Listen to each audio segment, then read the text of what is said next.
Bom dia, paz do Senhor, Deus abençoe a todos. É impossível ficar de fora de tudo o que está acontecendo e não comentar tudo o que está acontecendo no Rio Grande do Sul. É uma catástrofe sem precedentes, cenas de guerra mesmo, são situações desesperadoras, milhares, se não milhões, só na capital gaúcha, mais da metade da cidade está debaixo d'água. E assim, se a gente fizer a conta aqui, Porto Alegre tem 1,5 milhão de habitantes, então a gente pode imaginar, a gente pode fazer conta, qualquer um sabe fazer conta, quantas pessoas ficaram desabrigadas e perderam praticamente tudo, porque uma inundação destrói. O colchão, você quase não consegue secar, e se secar. Então tem eletrônicos, tem coisas que depois de seco, você fazendo a limpeza técnica e não ligar com molhado, mas depois de seco você consegue restaurar, mas tem coisas que não tem como, não tem como. Tem coisas que ficam encardidas, manchadas, que ficam realmente em desuso, né? E eu vou pedir que você assista até o final, tá? Porque a gente tem aqui palavras fortes, Deus sempre traz mensagens fortes e profecias.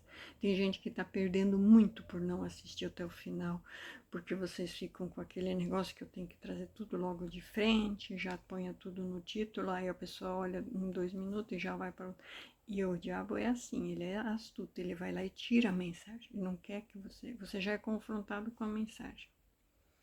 Aí o inimigo fala, não, isso aí não é para você, você tira, né?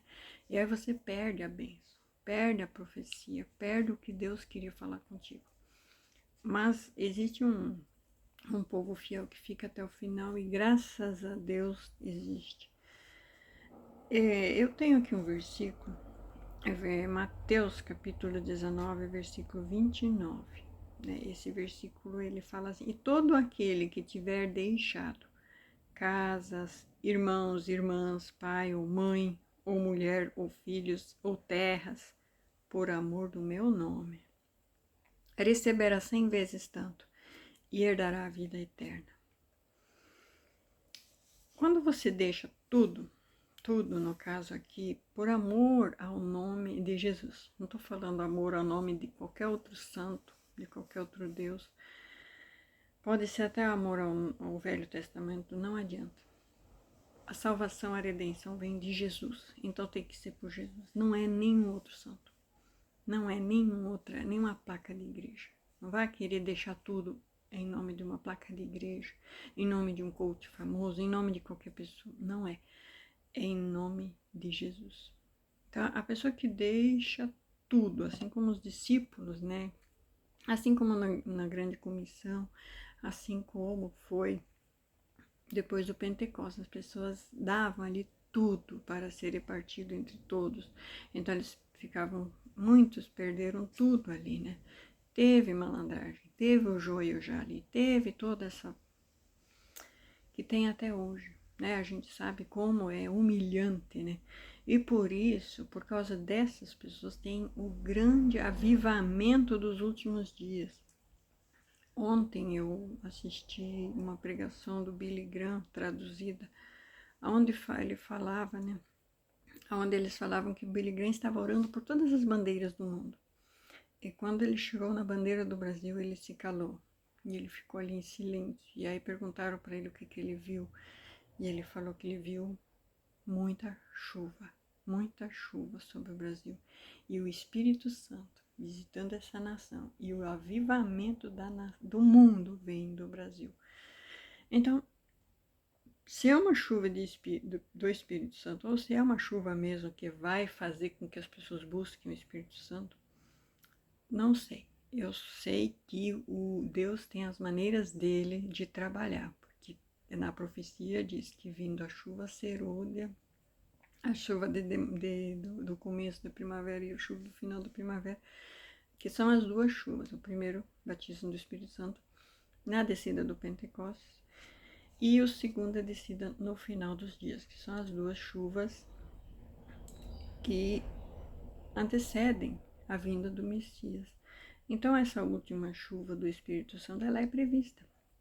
E assim como foi no Pentecoste, o Pentecoste é interessante, porque imagina os judeus todos guardando o dia de Pentecoste, como diz na lei. E aconteceu o Pentecostes ali diante deles, nos olhos deles, porque os discípulos e a multidão estavam em Jerusalém aos olhos deles e foram cheios do Espírito Santo. E Pedro pregou. Depois teve logo em seguida a pregação de Estevão. E o que os judeus fizeram? Os escribas, os fariseus, todos fizeram. Apedrejaram Estevão, começaram a perseguir todos. Então, não pense que vai ser diferente. A descida do Espírito Santo vai fazer com que todo joio, com que todos que estão ali se banqueteando, né, nas cadeiras, eles vão olhar nos estatutos e vão dizer: Martim Lutero não ponhou isso nos 39, John Wesley não ponhou isso nos 28. E eles não vão aceitar e vão perseguir e vão matar. Então, a descida dos Espíritos Santos nos últimos dias, ninguém vai gostar. Não esses que estão assentados, se banqueteando e tirando tudo dos pobres que se convertem e realmente, genuinamente dão tudo que têm por amor a Jesus e ficam sem nada. E eles se aproveitam. Então, assim como acontece nessa terrível tragédia do Rio Grande, tem gente que está se aproveitando e vai se aproveitar, com certeza. Então, esse desespero de se apegar ao que tem, da pessoa não querer deixar a sua casa, eu vou ler aqui o versículo no capítulo 19 também. Não é no versículo 19. Eu tinha o texto aqui, daqui a pouco eu encontro. É no capítulo 24, no versículo 18, no versículo 17, Mateus 24, 17. E quem estiver sobre o telhado, não deixe para tirar alguma coisa. Isso nos lembra muito as imagens que a gente vê, as pessoas sobre os telhados. Está ali a divisão, não deixa para tirar alguma coisa. Não adianta querer salvar alguma coisa. Carregar o fogão lá em cima do telhado, carregar os álbuns de foto, carregar a TV. A gente viu ali algumas cenas das pessoas agarradas em coisas, tentando salvar uma TV que comprou, um celular que comprou, e muitas vezes sem conseguir nem salvar a própria vida, porque dependem de outras pessoas irem ali salvar. Esse versículo ele é muito, muito atual. Às vezes, e com certeza, isso não é só para a nação brasileira, isso é para o mundo todo. No dia que Deus pedir a tua alma, não precisa ser numa enchente. Isso pode ser agora. O coração parou de respirar, o carro bateu, um tiro. Pode ser assim. Você não vai poder se agarrar em nada. Não vai poder levar nada. Nada. Então, o jovem rico, ele tinha isso, né? Ele queria muito seguir Jesus, mas ele era apegado às suas riquezas. E era impossível a ele seguir a Jesus sendo apegado às riquezas. E a gente vê depois na história, os discípulos, né, tinham que fugir sempre. Então, é óbvio que nesse negócio de fugir, eles tinham que deixar tudo para trás, tudo. Então, você realmente está disposto a ser cheio do Espírito Santo? Você realmente quer ser usado por Jesus? Você tem se preparado para o desapego? Ou para você perder uma safra, é o fim do mundo, vou me enforcar? Ou para você não conseguir pagar um carro e o banco te tomar, é o fim do mundo, vou me matar, vou tomar veneno? Você é apegado a coisas E aí você vai na igreja e quer trapacear, porque você tem que ter um testemunho de que Deus está com você e teus negócios tudo dão certo. Então, quando em algum negócio não dá certo, o teu testemunho fica manchado. Tem uma musiquinha, né, que fala assim: posso, tendo as mãos vazias, com o Senhor se encontrar. Deus não vai querer saber dos teus negócios. Se você vendeu bem, se não vendeu. Ele vai querer saber se você deu água para o sedento, se você deu comida para o faminto, se você acolheu em casa o que não tinha casa para morar. Esse é o verdadeiro jejum, né? Então, assim, muitos nem jejuam, porque para que sacrificar carne, né? Não fazem esse sacrifício pela própria saúde, que dirá pelo Espírito Santo, para ter mais consagração.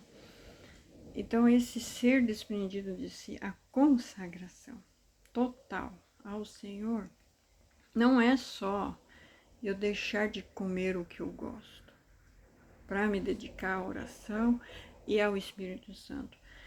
É também deixar de comer o que é necessário muitas vezes. O jejum mesmo, geralmente o de 3 dias, né? Até 3 dias para quem está em saúde, e até sem saúde, porque até médicos fazem com pacientes terminais o jejum total, por experimento dos próprios médicos, e os resultados são estrondosos. Os pacientes são... Sabe quando as células doentes consomem as células saudáveis porque não tem comida nem água, então o corpo tem que se consumir. E aí a pessoa sara, onde a medicina não tinha mais cura. Então, fazer o jejum total por 1 ou 2 dias não é só saudável para o corpo, para a mente, mas faz com que você tenha uma conexão maior com o Espírito Santo. E ali há um chamamento do Espírito Santo sobre a pessoa. Então, depois desse flagelo, né, porque é autoflagia, que é quando o próprio corpo se consome, então é um flagelo. Depois desse flagelo, a pessoa vem com um despertar diferente para a palavra do Senhor. O Espírito Santo consegue falar melhor com a pessoa. E estou fazendo isso, não só pela saúde do corpo, mas pela saúde espiritual. A pessoa tem uma consagração. E aí os níveis de consagração vão subindo. E aí quando você chega num nível de consagração onde você não quer mais cortar o cabelo, porque você vê que o eunuco, que o voto de... como que é o outro lá? Tem 2 tipos de consagrados, que é o eunuco, que é o castrado, e tem o outro lá que é o... esqueci o nome. Mas aparentemente Daniel era um eunuco. Ele era castrado, pelo que alguns historiadores dizem. Porque como ele servia ao rei, né, e ele era escravo, tirado de Israel, como jovem saudável, ele foi designado para servir o rei, né? E naquela época se castrava os eunucos, né, para servir os reis, os maiores reis da história. Então, quando você faz esses votos, né, Gideão não era eunuco, ele tinha um outro voto. E aí não corta o cabelo, nesse outro voto. Quando eu lembrar o nome, eu falo. E aí, as pessoas que estão sempre nas reuniões de oração, nas vigílias, no monte, decidem não cortar o cabelo e decidem usar coque, né? Não vou falar os que fingem, que existe fingido em tudo. E decidem não mostrar mais o corpo com vaidades ou com roupa. Então começa a usar roupa fechada, com manga comprida, que não mostra as formas do corpo. Isso é consagração. Isso não tem outro nome. E aí você vai querer criticar pessoas que estão se consagrando. Saiba que o Espírito Santo vai vir através dessas pessoas, que hoje já não estão mais nem dentro de certas igrejas ditas tradicionais, porque não estava lá escrito no estatuto que tinha que ser assim.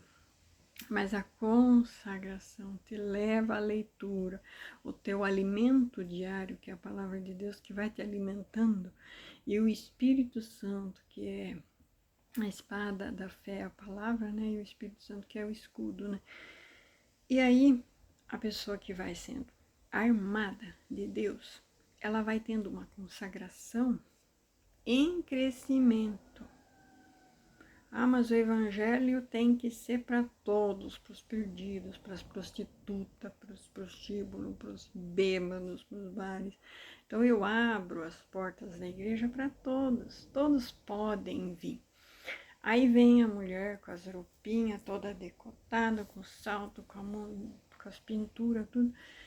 E ela não é constrangida à consagração, mas ela constrange as irmãs e os irmãos ao adultério e faz com que a própria igreja se prostitua com ela. Existe dois tipos de prostituta dentro da igreja, dois tipos de mulher vulgar dentro da igreja. Existe aquela que é trazida do prostíbulo para dentro da igreja para fingir ser uma santa, porque ela é amante de um membro dizimista e o pastor nunca deve pregar sobre amante no púlpito, porque ele está pagando, porque a amante dele está ali em pé de igualdade com a esposa. E existe aquela que vem, que está vindo, mostra que está tentando se arrepender, mas na verdade está corrompendo as outras irmãs. A também usarem pinturas, a também usarem roupas vulgares, porque ela é, então vocês também podem, né? E isso acaba fazendo com que, ao invés da igreja transformá-la, é ela que transforma a igreja. Essa é uma palavra forte, muito escandalizadora, que eu tenho certeza, né? Mas o Espírito Santo, quando vier, ele realmente vai tacar nas feridas. Assim como fez Estevão, assim como fez Pedro. Quando eles eram cheios do Espírito Santo e fizeram aqueles lindíssimos sermões, eles não mediram palavras, eles falavam onde o Espírito Santo mandava falar. Então, se o meu estatuto na minha igreja não pode, o Espírito Santo não pode falar aqui. Então, o Espírito Santo, então isso não traz avivamento para dentro dessa igreja. Então, o avivamento vai acontecer nas ruas, nas casas, nos montes, aonde puder ser, né? Talvez até nem rede social vai mais poder usar, porque estão banindo muitas palavras que eu deveria falar aqui na live e não posso, porque é tirar do meu público, né? Porque são palavras que ferem outras religiões, que ferem outras crenças, que ferem, enfim.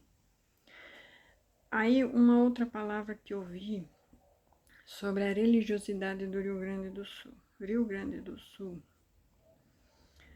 é assim, o pastor que eu vi ontem pregando, ele profetizou contra o Rio Grande do Sul alguns meses atrás, e ele falou assim, ele foi visitar o Rio Grande do Sul para pregar, e ele ficou assustado. É um estado idólatra, é um estado mais cheio de... pro outro lado, do lado escuro. É comparado com Pernambuco, o número de crentes no Pernambuco é o dobro. Pernambuco é bem menor. E Rio Grande do Sul, gigante como é, não tem crentes verdadeiros. Tem igrejas tradicionais que não pregam Pentecostes, que não querem saber da oração em língua, da profecia, então, distância. Então, as igrejas tradicionais do Rio Grande do Sul não querem. E o catolicismo já é a porta aberta, porque você vai nos terreiros lá que fazem trabalho, eles têm todas aquelas mesmas imagens. Todas as imagens, porque cada imagem incorpora uma entidade. E aí eles precisam de todas as entidades ali para... Isso é o Rio Grande do Sul, né? E através dali, pelo clamor, né? Porque você vê perdendo toda a família, famílias inteiras. E são vidas ceifadas que não ouviram a palavra, porque não deve falar, porque já é proibido falar, porque já não pode, a igreja não permite, ninguém quer que fale a verdade, a profecia da verdade. Querem que preguem uma palavra cheia de mentira. Eu posso abrir minha Bíblia, mas eu tenho que... Você lê esse versículo, mas não fala dessa palavra e não fala dessa palavra. Então, assim, é proibido o Espírito Santo se manifestar. E o Espírito Santo não brinca. Com o Espírito Santo não existe negociação. Se você conseguiu, se alguém conseguiu negociar, se negocia com as entidades lá do outro lado. Isso sim. Você consegue negociar com eles, olha, eu te dou uma parcela da minha igreja, você fica com elas, mas ali vocês fazem o palquinho para fingir. Aí eu vi uma conversa, né, tem umas igrejas que gostam de entrevistar demônios, e eu acho assim, entrevistar o pai da mentira e seus filhos, são todos mentirosos, é um perigo, porque são mentirosos. Então, aquela igreja que gosta de entrevistar os mentirosos, eu vi uma entrevista do cara entrevistando uma pessoa que estava possessa ali, estava... E o outro lá ria e falava assim, que eles estavam nos céus, trabalhando nos céus, e eles foram jogados para a terra e eles trabalhavam nas ruas e nos becos, mas agora não tem mais tempo. Não tem mais tempo. Aí ele riu assim e falou assim, as crianças de agora não vão mais crescer, porque ele está voltando. E ele volta rápido. E agora o nosso trabalho é dentro das igrejas. Nós estamos dentro da igreja, trabalhando na mente de todos, dentro das igrejas. Eles lá fora não precisam mais. Eles não precisam mais trabalhar lá os demônios, né, as entidades. Mas dentro, eles estão ali dentro, procurando cada um. Né? Então, é como diz na parábola da semeadura, né? Quando ele joga a semente e vem o passarinho comer. Então, o pastor pode até falar uma palavra, eu posso até falar uma palavra, mas aí vem o passarinho, que são os demônios, e já tiram. Você nem escutou. Você vai fazer de conta que não ouviu essa palavra. E o interessante é que daí esse pastor, ele fez essa pregação, ele mostrou esse demônio, essa pregação desse demônio, né, que se você acredita em entrevista com o demônio, você acredita. Eu não sou muito de acreditar nessas conversas, porque geralmente eles são contratados quando não são mentirosos, né, porque você vai esperar, tendo por pai o pai da mentira, né. E aí, e dizem que eles são verdadeiros, né. Verdadeiro é só Jesus. Esse é o Pai da verdade. Verdadeira é a palavra de Deus. Essa é a verdade, a palavra de Deus. Agora, a palavra comprada, pregação comprada, você pode assistir live de quem você quiser. Mas se for alguém interessado no seu din-din, ele vai te falar o que você quer ouvir. Eu poderia aqui falar que você tem que continuar com tudo que você tem que ganhar mais, você tem que ser rico, porque se você não for rico, Deus não te aceita. Mas eu estou lendo aqui, quem deixou casas, irmãos, irmãs, pai, mãe, mulher, filhos, terras, eu estou falando que é para deixar, vai receber 100 vezes mais lá, herdará, né, na vida eterna, 100 vezes mais. E muitos trazem isso para cá, vai ganhar aqui 100 vezes mais, e para isso tem que fazer altos negócios dentro das casas do Senhor, né? E aí ele estava falando sobre essa Israel, né? Israel, que é a figueira, que foi restituído em 48, ele fez uma conta matemática, 48... Até 2018 dá 70 anos, né? Não passará essa geração até que Jesus venha, então ele fez a conta. 48, 2018, 70 anos, que é a vida média de uma geração. Em subindo a 80, então seria para 2028. Mas vamos dizer que a vida máxima, máxima, extrapolando os centenários, é 120. Então aí a gente ainda teria uns 40 anos pela frente, né? Se fosse contar dessa maneira. Mas se a gente acreditar na palavra daquele demônio lá, muitos acreditam, então talvez a gente tenha até 2028 ainda tempo, né? São só 4 anos, nós estamos em 2024. Mas mesmo assim, as crianças não crescem igual ele falou lá, né? Naquela entrevista. Né? E Jesus falou, não acredita em doutrinas de anjos e demônios. Então ele falou que tem anjos e demônios. Que viriam muitos falsos profetas. Por isso que é bom você averiguar se o que estão te ensinando tem pelo menos 3 lugares na Bíblia. Se estão te falando que casar com um divorciado pode, então você pede, mostra para mim explicitamente escrito por extenso, pode casar com um divorciado em 3 lugares. Eu não achei nenhum. O único que eles usam é o que permite o divórcio para ser livre, mas não para casar de novo, não. Essa frase ainda não acrescentaram na tradução para dizer que tinha. Então, se você acha que você tem tempo para continuar vivendo dissolutamente em adultério com um segundo casamento, e ali vem, né, a palavra de perdão, né? Se você realmente perdoou, você vai lutar pela salvação do seu cônjuge. Vocês casaram muito jovem. Mais motivo ainda, você destruiu a vida de alguém. Então agora ore por ele ou por ela para se converter. Era muito jovem, não sabia o que estava. Ore, ore. Porque a tua oração santifica o teu cônjuge, a tua aliança. Então é isso, né? É sobre isso tudo que eu queria falar. Mas principalmente deixar bem claro que nós amamos o Rio Grande do Sul, nós amamos todas as pessoas, a gente entende o que é o desespero de perder tudo e todos. Mas tem um povo que Deus chamou para que voluntariamente o fizesse por amor a Jesus. E na grande comitiva dos últimos dias vai acontecer de novo. Já aconteceu várias vezes. E não é para ter muito aqui na Terra. Aqui na Terra, se for para ter muito, é bênção, mas que seja para ser repartido com quem precisa. Infelizmente o Joel vai pegar essa palavra para ficar rico, né? Mas o trigo de verdade, ele sempre está multiplicando. O trigo de verdade, ele sempre está semeando e aumentando.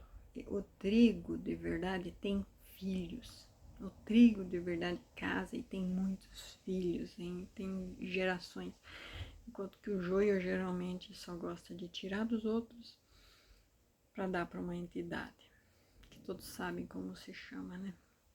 E aí, que Deus vos abençoe ricamente e que o Espírito Santo realmente fale com você, tá? Que o Espírito Santo toque na sua vida para você viver uma vida consagrada. Porque a gente não sabe a hora. Se você sabe a tua hora, parabéns, eu não sei. A gente não sabe se vai ter tempo. No povo, o povo que tá ali na enxurrada morrendo eles têm um tempinho. Tem gente que não tem esse tempinho. É muito assim. Carol, bateu, acabou. É muito rápido para muita gente. Então, o estar se santificando, como diz em Apocalipse, quem está limpo, limpe-se mais ainda. Quem está em pecado, peque mais ainda. Então, se você quer a santificação, busque mais santificação. Ah, mas a minha igreja me dá tanto. Não é que chega, não se conforme. Como diz, não se conformeis, né? Busque mais. Não tem que chegar aqui, vou ali, vou buscar mais. Mas busque na palavra, busque na revelação da palavra. Não busque em livros que escrevem, né? John Wesley escreveu, Martin Lutero escreveu. Não busque só no que eles escreveram. Que eu falei antes ali do missionário americano, ele também escreveu. Eu li muito o livro Benny Hinn, Então, Benihim, ele fala muito sobre o Espírito Santo. E eu fiquei muito assim. Por isso que não é bom basear a fé em pessoas. Quando Benihim se desviou, que divorciou e casou de novo, isso foi para mim assim, o fundo do poço. Então, tem pessoas que realmente são usadas por Deus, mas você tem que olhar o fim deles. Então, dá para estudar tudo que eles deixaram, mas estude a palavra de Deus. Esses que derramaram o seu sangue, que deixaram de viver as suas vidas, deixaram de viver a sua carne, a sua carnalidade, de viver para si, mas viveram para Deus, viveram para o Espírito Santo, viveram para a verdade. Esses sim merecem ser lidos, ouvidos e propagados. Porque quando você deixa de viver para si, para viver para Ele, deixa de querer mexer com o cabelo aqui na terra, como se isso fosse... Não. A tua salvação não está no seu penteado. A tua salvação está nas suas boas obras. Que isso seja como santificação. Santificação não é fazer um monte de coisa no cabelo para ficar diferentona, para humilhar quem não tem condição de pagar para ter igual. Você tem condição? Poxa vida, tem misericórdia de quem precisa, doa, ajuda alguém, mas você não tem esse nível de santificação para entender isso. Isso precisa muitos degraus de santificação para entender isso.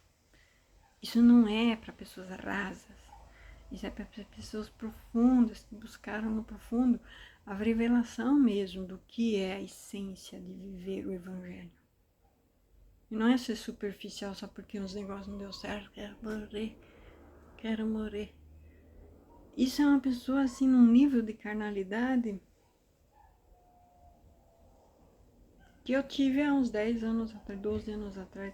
Eu vivia nesse nível que eu pedia a morte, eu ia pedindo a morte. E eu era espiritual, eu era da igreja, eu era religiosa 100%. Mas eu vivia pedindo a morte. Mas quem tem o Espírito Santo não pede. Pelo contrário, ele vive e fala e prega, porque eu não preciso ter para ser, porque eu sou o primeiro antes de ter. Eu perdi tudo numa guerra, perdi tudo numa enchente, perdi tudo num desastre, perdi tudo numa economia desastrosa. Isso aí é um aviso, né? Que essa economia pode virar e tem gente que pode perder tudo.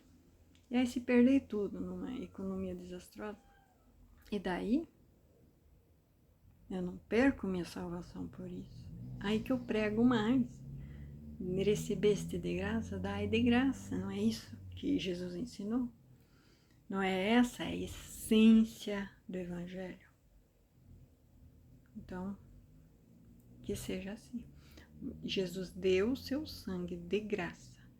Deu o seu sangue de graça. Se você deu o seu sangue de graça, você não está fazendo nada melhor do que ele. Porque somente o sangue dele era inocente e puro, para te limpar, para te lavar. O teu você pode derramar que não vai ter valor nenhum, ele não é puro, ele nasceu em pecado. Para você ter o direito de ser chamado cristão, você tem que no mínimo andar igual a Cristo. No mínimo. A paz do Senhor, Deus os abençoe. Eu não quero que fique muito longo, mas é isso. Que Deus abençoe, tá? E compartilhe para que mais gente possa buscar mais santificação, consagração. Aleluia.